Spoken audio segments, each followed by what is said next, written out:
Buenas tardes y bienvenidos. La economía española está de nuevo en números rojos y el número de parados va a seguir aumentando.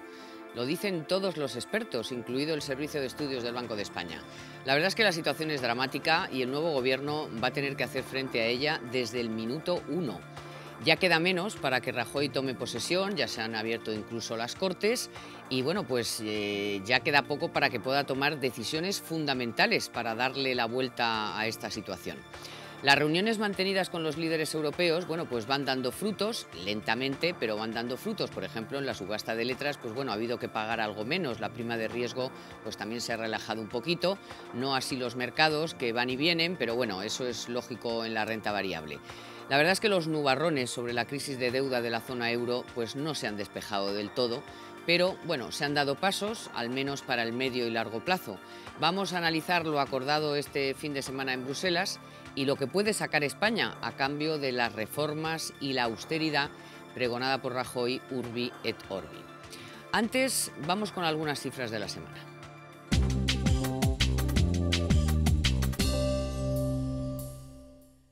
Hacienda ingresa 10.400 millones de euros en 2011 por actuaciones contra el fraude fiscal. La compraventa de viviendas sigue cayendo, aunque modera su descenso, y las ventas de vehículos comerciales se hunden, nada menos que un 18% en noviembre respecto al mismo mes de 2010. El índice de precios al consumo ha subido 4 décimas respecto a noviembre, pero cae 1 décima hasta el 2,9% en tasa interanual.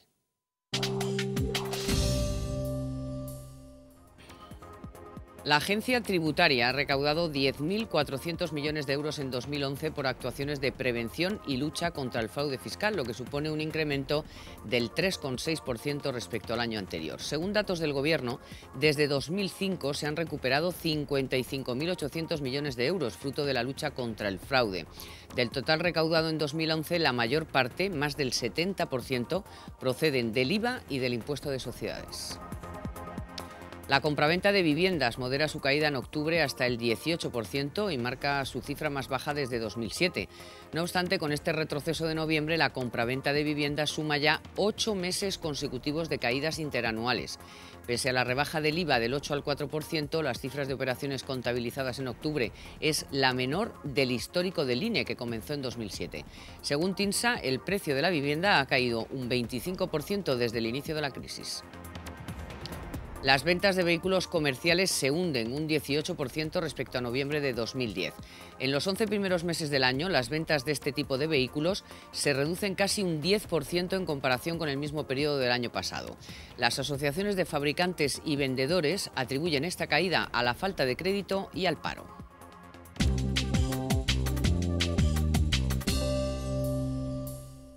Bueno, y para el análisis me acompañan esta semana Francisco Cabrillo, muy buenas tardes. Muy buenas tardes. Y Fernando Rayón. Buenas tardes.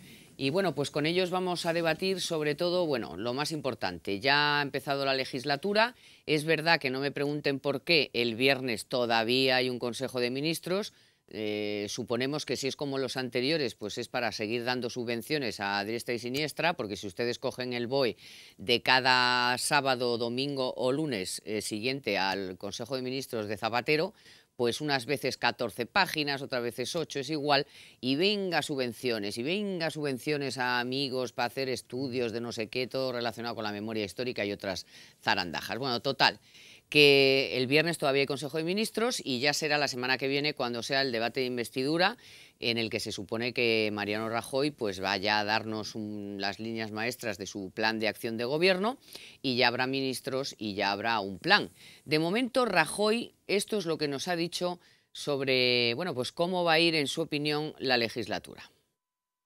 El objetivo de la próxima legislatura, como llevamos tiempo diciendo, como hemos afirmado, no vamos a decir ahora cosas distintas en la campaña electoral, es crecer y crear empleo. Nuestra idea es presentar a la mayor celeridad posible una propuesta de previsión de crecimiento para el año que viene, porque esto condiciona todo y a todos. también fijar el techo de gasto para la Administración y, posteriormente, a la mayor celeridad posible, aprobar los presupuestos generales del Estado para el año que viene, donde tendremos que tomar decisiones importantes, difíciles, y comprometernos y que se vea, y yo me comprometo y se va a ver, a controlar el déficit público.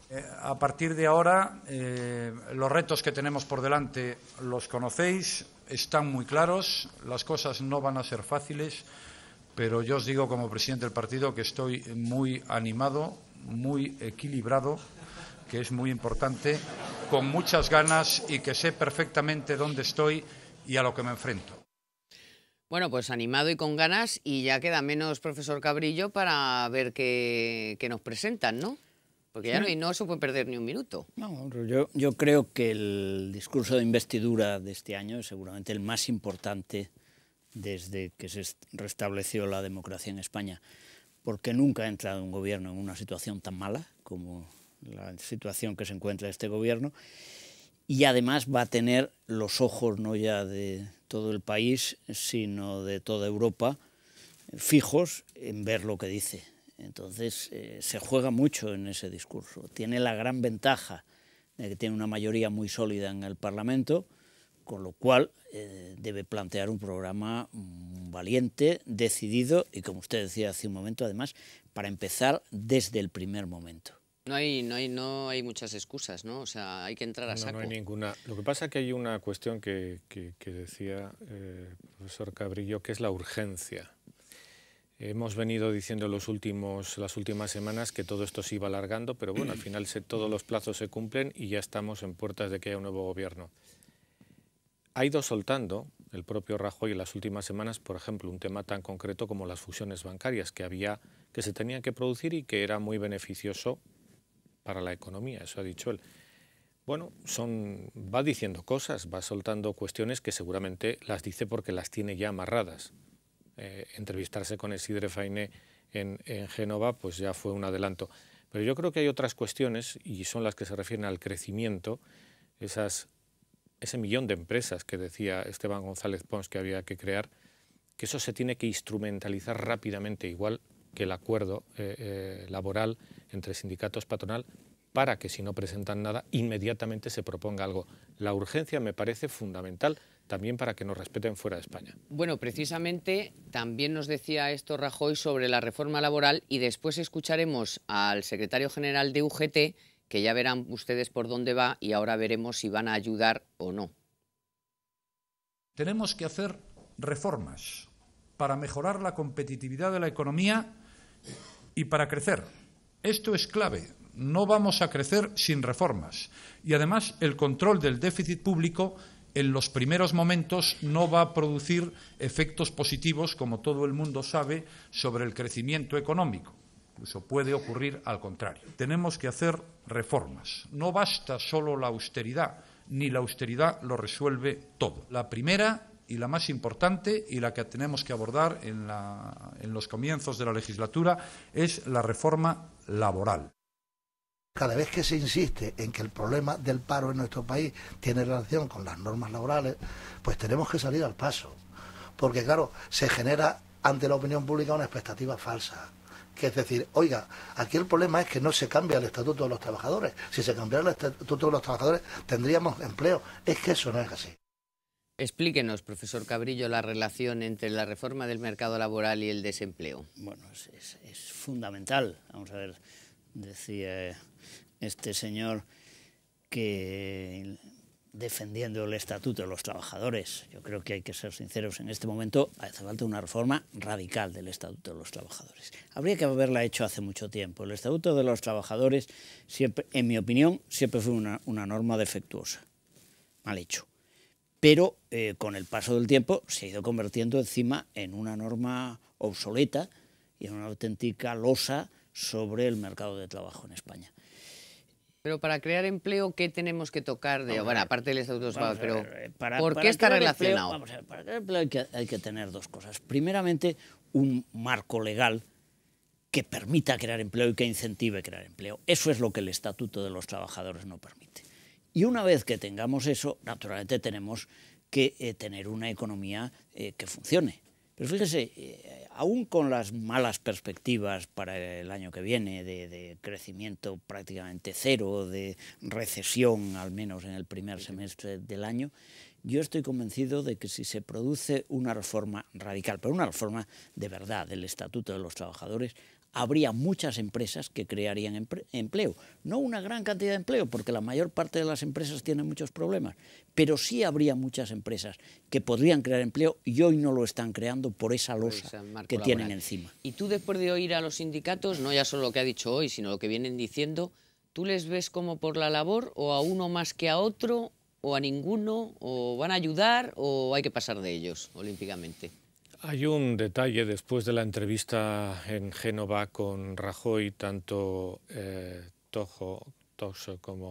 Fernández Toso como Cándido Méndez, bueno, pues dijeron que vamos a ver qué es lo que proponen. No es esa la cuestión. Se lo dijo claramente Rajoy, dijo, propónganme ustedes soluciones a este problema que hay aquí, que es lo que deberían estar haciendo en este momento los sindicatos. Yo veo, por estas declaraciones que son mucho más recientes de Cándido Méndez, que él no es que no vaya a proponer nada, sino que las cuestiones que hay que hacer ni siquiera le gustan. Es decir, va a llegar un momento que no se va a poder contar con los sindicatos para nada, y eso es malísimo. Entonces, no se va a poder contar porque no se enfrentan a los problemas. Pues claro que es necesario un nuevo marco legal, claro que es necesario un nuevo marco legal, y si no lo tenemos, nos lo dará Europa. Es decir, es como el que no quiere reformar la fiscalidad, dices, bueno, pues muy bien, pero eso nos vendrá dado. Entonces, ¿que los sindicatos no van a ayudar? A mí me consta, pero ¿que hay que hacerlo sin ellos? Pues seguramente también.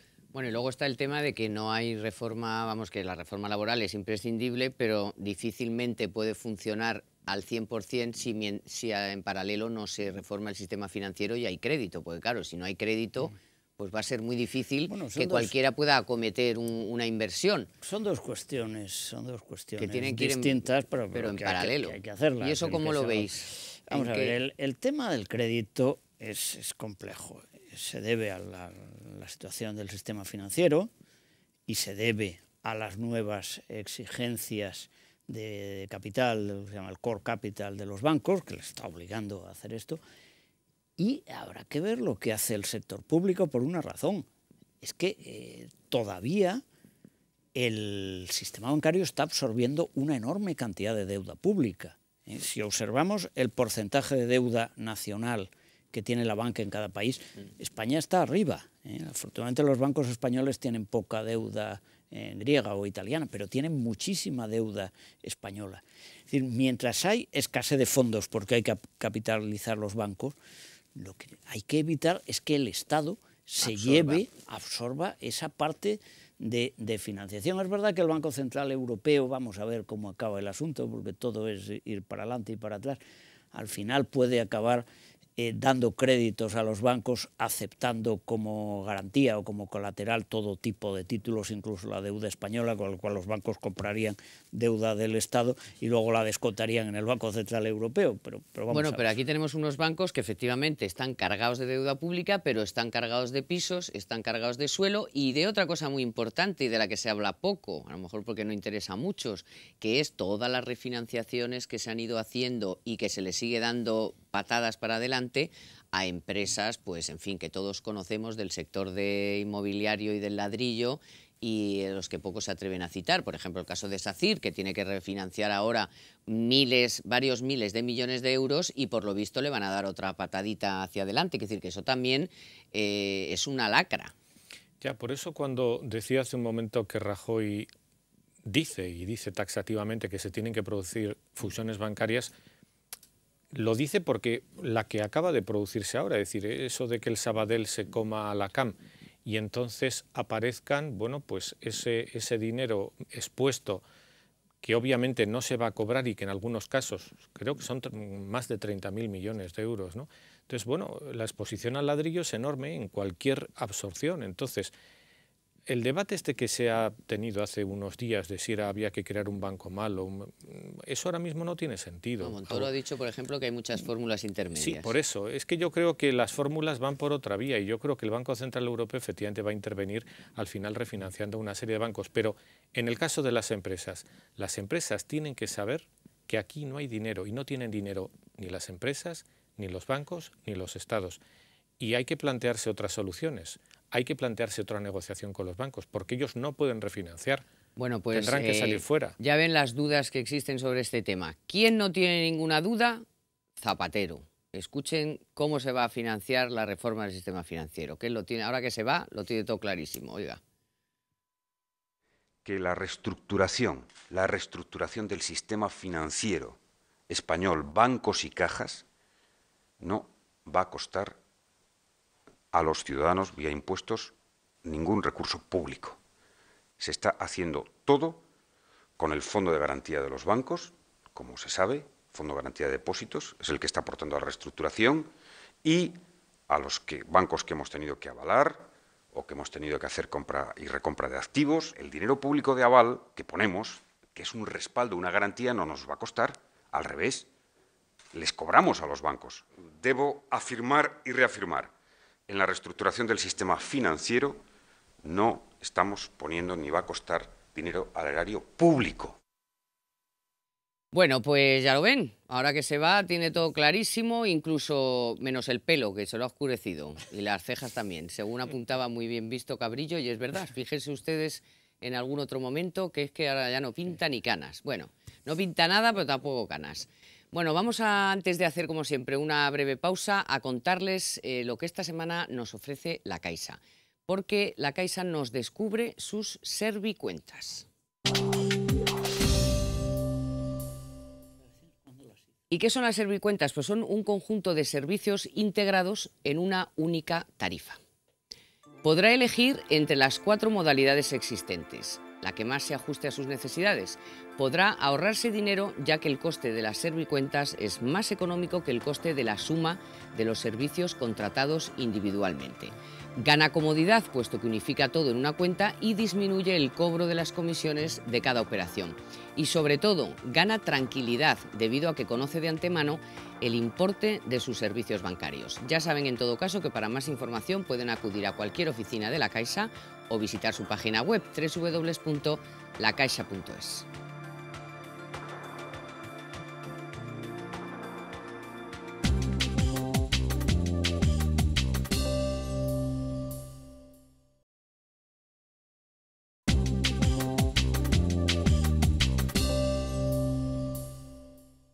Bueno, pues ya estamos de vuelta y vamos a hablar un poquito también, aunque haya sido el fin de semana pasado, pero está sobre nuestras vidas continuamente. De hecho, hoy mismo la señora Merkel ha explicado en su Parlamento los acuerdos a los que se llegaron en la eurozona el pasado fin de semana. Ya todos sabemos que el Reino Unido pues no quiere saber nada, tampoco es que nunca quiso saber mucho, excepto para poner el cazo, pero bueno, el hecho es ese, que se ha excluido de estos acuerdos a los que se han llegado un poco más a medio y largo plazo, y por eso los mercados siguen un poquito, en fin, tocándonos las narices, porque quieren que se tomen medidas más a corto plazo, más tipo la Reserva Federal, más que el Banco Central Europeo pues bien inyecte dinero, le dé a la máquina, genere deuda por donde sea. El caso es que en el corto plazo nos dé un respiro con financiación. Y esto es muy discutido y muy discutible entre los economistas, y yo quiero que, aprovechando que está aquí Cabrillo, me dé su opinión sobre la actuación que tendría que tener el Banco Central Europeo, si Merkel está forzando mucho para, cuando vea que todos más o menos hacen los deberes, quizá ser un poquito más flexible, o no, o la ves Rian, aunque no sea alemán, Rian. El problema no es Merkel, el problema es buena parte de la opinión pública alemana, cuidado. Dentro de Alemania se considera que Merkel está cediendo demasiado. Y mucha gente lo dice abiertamente. Con respecto al tema de los británicos, yo creo que han hecho muy bien. Es decir, los británicos... ¿Quién ha hecho muy bien? ¿Los británicos? Los británicos. Yo creo bueno, es que a ellos les da igual. Los británicos, no les da igual. Los británicos en su día, si vamos para atrás, en un momento dado se plantearon entrar en el sistema monetario europeo. De hecho, estuvieron en el sistema monetario europeo previo al euro, hasta las devaluaciones de los 90, ahí tuvieron que salirse porque la libra no aguantaba, luego ya decidieron no volver a entrar. Les ha ido bien y ahora, de alguna manera, toda esta crisis yo creo que les reafirma en sus planteamientos. Por lo tanto, pues los británicos hagan esto me parece en estos momentos muy razonable. Yo nunca habría pensado que fueran a hacer otra cosa. Con respecto al Banco Central Europeo, Yo creo que a lo mejor hay que cambiar el punto de vista que tenemos. Se está diciendo, el Banco Central Europeo no hace esto, esto y esto. Vamos a ver, para que el Banco Central Europeo hiciera lo que se le pide, o tendría que violar la ley o habría que cambiar la ley. Bueno, pero de hecho, ya la está violando. Ya la está violando. Pues ya porque la viole un poco más.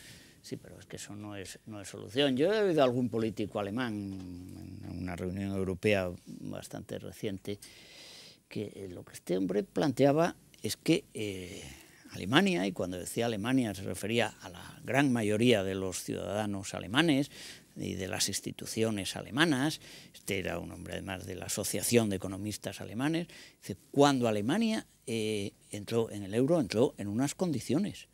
Dice, usted lo que no puede es cambiarme a mitad del partido las reglas, porque entonces tenemos que renegociar absolutamente todo. Bueno, pero es decir, como ahora vamos a cambiar los tratados y vamos a hacer tratados nuevos y vamos a hacer de todo, aquí se ha cambiado la Constitución con una llamada de teléfono. Evidentemente se puede, sí, pero este país es menos serio.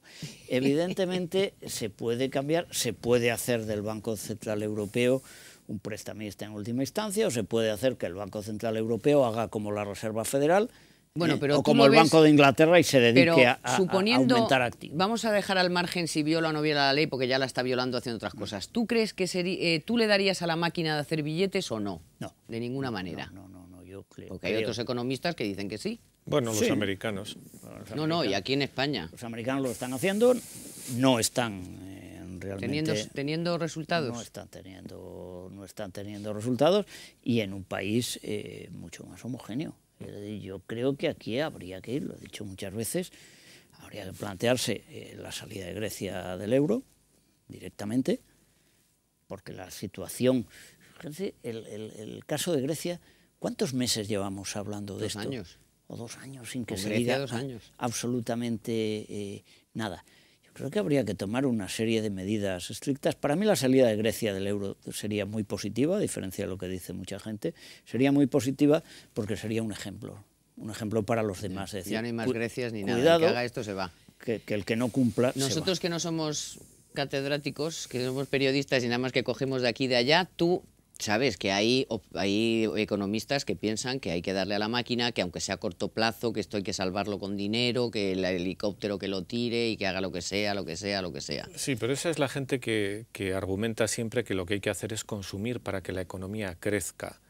Y lo que hay que hacer es dejar de gastar para garantizar que luego se puede dar ese segundo paso. A mí me parece, respecto a lo que ha pasado brevemente en Bruselas, a mí me parece que lo de los...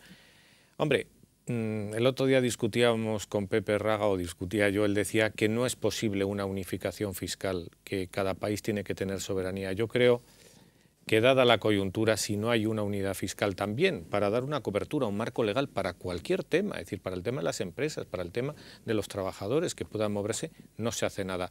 Claro, la duda es que Gran Bretaña, el Reino Unido, no se ha ido por esa cuestión, que ellos siempre pues, son muy celosos de lo suyo, sino porque plantearon un protocolo específico para sus servicios financieros y les dijeron que no. Y entonces los alemanes deben estar frotándose las manos y dice, bueno, si se acaba la City, Frankfurt es lo que va a mandar. No sé, es decir... Como siempre su cheque. Bueno, bien, pero quiero decir que la contrapartida, ellos siempre piden algo, me parece una política a tener en cuenta, no es decir, no, ellos quieren cosas los ingleses. Sí, pero no quieren participar al 100%, efectivamente, o sea, quieren lo mejor de cada casa. Aquí lo que se ha planteado es que aquí hay un grupo de 17, por supuesto que entre ellos está Grecia, y yo estoy de acuerdo que debería irse, hay un grupo de 17 que deben cumplir unas condiciones, todos ellos, y a los que hay que aplicar una legislación. Y eso me parece positivo. Lo que pasa que, claro, no han dicho ni cómo lo van a hacer. Pero los mercados no acaban de rematar. Porque no dicen cómo lo van a hacer. Porque están buscando el helicóptero que tire el dinero y que se solucione. Ya, pero eso no va a venir. Bueno, no va a venir, pero mientras tanto, pues eso, aunque hoy hemos tenido que pagar menos por la deuda, pero oye, todavía al 4 y pico... Sí, pero el 4, claro, todo el mundo dice, fíjate qué bien hemos ido. Sí, y digo, bueno, ya bien, solo faltaba que estuviéramos como Italia pagando letras al 6,5. Pero bueno, dicho lo cual, yo creo que la primera parte, y me parece positiva, es decir, bueno, aquí vamos a controlar el déficit y después vamos a ver si poco a poco vamos abriendo la mano, que me parece que es lo que está argumentando Angela Merkel nada más. Bueno, vamos a escuchar ya mucho a Mariano Rajoy, porque como futuro presidente del gobierno y como asistente a esa reunión de de Marsella, famosa de antes de la cumbre, porque a la cumbre no podía asistir, tenía que ir Zapatero en su nombre, bueno, pues dijo esto sobre cómo ve la situación en Europa y esos acuerdos a los que se ha llegado. La situación en Europa es compleja, es difícil, sabemos lo que ha ocurrido con el Reino Unido. Todas las decisiones que se adoptaron, por otra parte, en ese mismo Consejo hay que plasmarlas ahora, habrá que llevarlas a los parlamentos nacionales, pero de ahí sale algo que yo considero importante, que es una voluntad decidida de luchar contra el déficit y contra la deuda pública, y a eso se han comprometido 26 de los 27 países de la Unión Europea. Una de las prioridades va a ser estar en Europa, defendiendo, como es natural, nuestros intereses, pero también opinando, dando razones y dando argumentos. Bueno, y vamos a darle medio minuto, porque ya ahora que le quedan 2 telediarios, pues vamos a escuchar a la vicepresidenta, que aparte de decir, nadie le había preguntado, que lo de volver a la peseta que no sé qué venía eso ahora, pero bueno, dijo estas cosas también sobre los acuerdos de Bruselas. Creo que las decisiones, las reuniones que se están llevando a cabo y que se han llevado a cabo y las conclusiones de este último Consejo Europeo lo que muestran es una voluntad absoluta y decidida de que si cambia el número de países que forman parte del euro, sea porque crece el número de países. Yo porque digo, a ver si Cabrillo me lo explica. ¿Crece si crece el número de países? No, y si no entiendo crece. que querrá decir como algo así como que Grecia no se va a ir y que alguno más entrará. Lo único que se Estamos ahora como para crecer con nuevos países. Bueno, en fin, es la aportación de la vicepresidenta en funciones que bueno, ya le queda poco. Bueno, el caso es que Rajoy tiene claro que hay que cumplir lo que ahí se ha acordado, que eso le va a dar a España estabilidad y posición importante que la hemos perdido. Y yo creo que en el fondo, o eso cuentan las malas lenguas o las buenas, que una parte importante del fondo de rescate, Rajoy quiere que venga a España para precisamente financiar la reforma del sistema financiero. ¿Eso lo veis viable o cómo? Yo lo veo viable porque fondos hay. Y si se consigue transmitir una imagen de seriedad, en Rajoy desde el principio se ve que está cultivando una buena relación con Alemania, y los alemanes no quieren sonrisitas, lo que quieren es tener datos encima de la mesa. Por eso decía antes que el principio del gobierno de Rajoy es fundamental. Para mí, si consigue realmente transmitir esa idea de que va a hacer muchas cosas, que es verdad que este próximo año va a ser malo y el primer semestre especialmente malo, pero si consigue transmitir eso, habremos adelantado muchísimo, porque es que la credibilidad que tenía este país era nula. Entonces, ahora se puede recuperar. ¿Creéis como, bueno, hoy el presidente del BBVA ha ido bastante lejos, incluso en una rueda de prensa, aunque ha sido fuera de España, pero ha dicho que lo peor de la crisis de deuda ha pasado? Me parece un poco aventurado, ¿no? ¿O tiene más datos que nosotros? Bueno, no lo sé, quizá él tenga más datos, pero los bancos saben muy bien lo que es la crisis de la deuda, son los que más la soportan, pero él sabrá. Lo que pasa es que últimamente Francisco González parece que habla más como un ministro de Economía del gobierno que como presidente de un banco, pero eso es cosa suya, ¿no? Yo de todas formas, lo que estabais diciendo, me permito solo una cosa, es decir, creo que el dinero de Bruselas debe venir para hacer esa reforma bancaria. Pero creo que Rajoy lo que está hablando es precisamente la reforma que él quiere hacer, pero con datos muy concretos, de fusiones de bancos, de desaparición de cajas. No va a quedar nada de las cajas. Si incluso los alemanes han querido comprar alguna caja, no han podido porque ven el estado de cuentas. Entonces, para que venga ese dinero, él tiene que dar los datos reales. Y eso es lo que ya empieza a conocerse a medida que se producen algunas fusiones. Eso está bien. Ya. Lo que pasa es que, como yo os decía antes, las agencias de calificación, entre otros expertos esos que citaba yo, que están deseando que pasen más cosas por su propio beneficio, en el caso de algunas casas de bolsa y alguna gente que trabaja con deuda, que son los que más ardorosamente piden esas soluciones del Banco Central Europeo, pero bueno, ahí están Moody's amenazando con bajar la calificación a toda Europa, otros con bajar la calificación de los bancos, en fin, que están ahí como moscas y que no sé si veis algún momento en el que se conformarán con algo. Bueno, ya se la bajaron a los Estados Unidos. Probablemente lo que estén planteando es que es verdad que en estos momentos por parte de los países la deuda plantea algunos problemas y por parte de muchos bancos los activos de deuda plantean problemas. Y en el caso de España, lo que usted decía antes, es que todavía en los activos de los bancos hay mucho activo inmobiliario basura.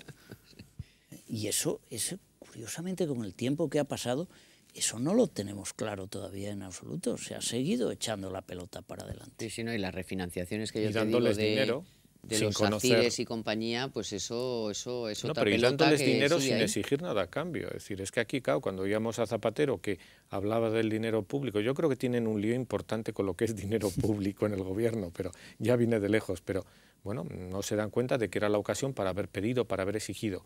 Alguien dice no, porque entonces Europa nos hubiera, o las agencias nos hubieran bajado la calificación. Bueno, creo que llega el momento de la verdad, ¿no? Y el cambio de gobierno, cuando se encuentren de verdad las cuentas, es el momento para decir esto está así y hay que hacer esto de esta otra manera. Bueno, ese es el momento. Y esa sugerencia de Rajoy de fusiones y tal, ¿por dónde veis que pueda venir? ¿Que pueda venir alguna gorda o...? Sí, habrá alguna gorda, pero vamos, yo creo que el resultado final es un poco lo que acabas de decir ahora.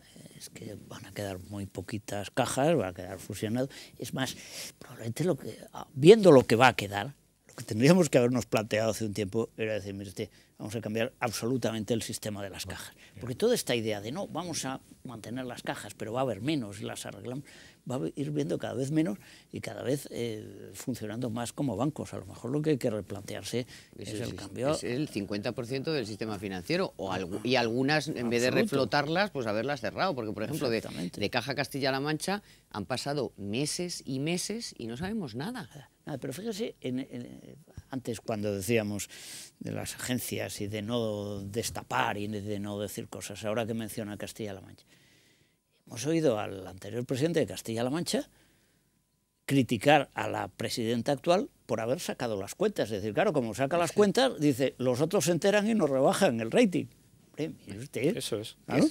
Es que eso es lo que es terrible. Es decir, no, aquí el problema es que decir la verdad es malísimo, por lo visto, por lo menos para algunos, ¿no? Lo que pasa es que ahora que hay un nuevo gobierno, bueno, tendrá que hacerlo. Y respecto a las fusiones, pues sí, habrá alguna gorda, todo el mundo está hablando de la Caixa, con Bankia o quizá con el BBVA, bueno, pues alguna gorda tiene que producirse. Eso también da buena sensación fuera, es decir, que haya un movimiento que no sea táctico, sino un poco que venga a fortalecer lo que es el sistema financiero. Bueno, también habrá que venderlo. Y de hecho la entrevista que hablábamos antes de empezar, de Isidre Fainé con Rajoy, va en esa línea, ¿no? Eso es buenísimo, pero vamos, a mí lo que ya no espero que no se produzcan más son esas reuniones en Moncloa donde están todos los banqueros o empresarios allí, hacerse una foto, pero ¿para qué tienen que ir allí a hablar de perdona, qué? Fue una foto en la que se mintió sobre el objetivo de esa foto. El objetivo era dar créditos, a darles ayudas para que nos dieran crédito y no sabemos nada de las ayudas y no sabemos nada del crédito. En relación con las cajas yo insistiría en otra cosa que se habló en su día, se ha dejado fuera. Hay que profesionalizar de una vez los consejos de las cajas. En las fusiones no se han profesionalizado. Es decir, seguimos teniendo representantes de uno, representantes de otro. Cuando uno mira la estructura de los consejos de administración, aquello se parece muy poco al consejo de administración de un banco. Desde luego. Esto es insostenible, sobre todo ahora que se ha hecho el planteamiento. No ya esas ideas de decir, fusionamos la caja X con la caja Y. Como la caja X tiene 12 consejeros y la caja Y 15, hacemos un consejo de 27. Vale, todos consejeros. Además, aprovechando que ahora no hay dinero para que tengan que hacer las cajas lo que se le ocurra al presidente de turno o al consejero de turno, hubiera sido un momento ideal para decir, oye, mira, ahora es el momento de liquidar todo. Exactamente, ir a la realidad, decir, mira, este sistema pudo funcionar en algún momento. Yo creo que puede haber determinados tipos de cajas en el sentido de lo que eran antes las cajas, unas entidades pequeñitas que daban crédito al autónomo, a la pyme, de carácter local.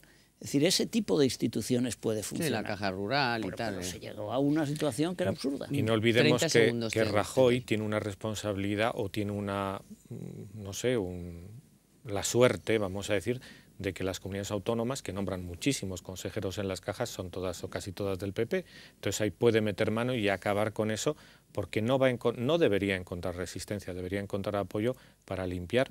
Yo creo que cambiar es obvio, ¿no? Bueno, pues muchísimas gracias a los dos y muchísimas gracias a ustedes, y no se lo van a creer, pero es que el próximo miércoles hay programa y ya hay gobierno, ya habrá habido debate de investidura, en fin, otro mundo, otro estar, un cambio, una limpieza. Bueno, muchísimas gracias siempre por su confianza, por estar ahí. Les espero el próximo miércoles, que, bueno, tema va a haber, pero mucho y bueno. Les espero. Gracias.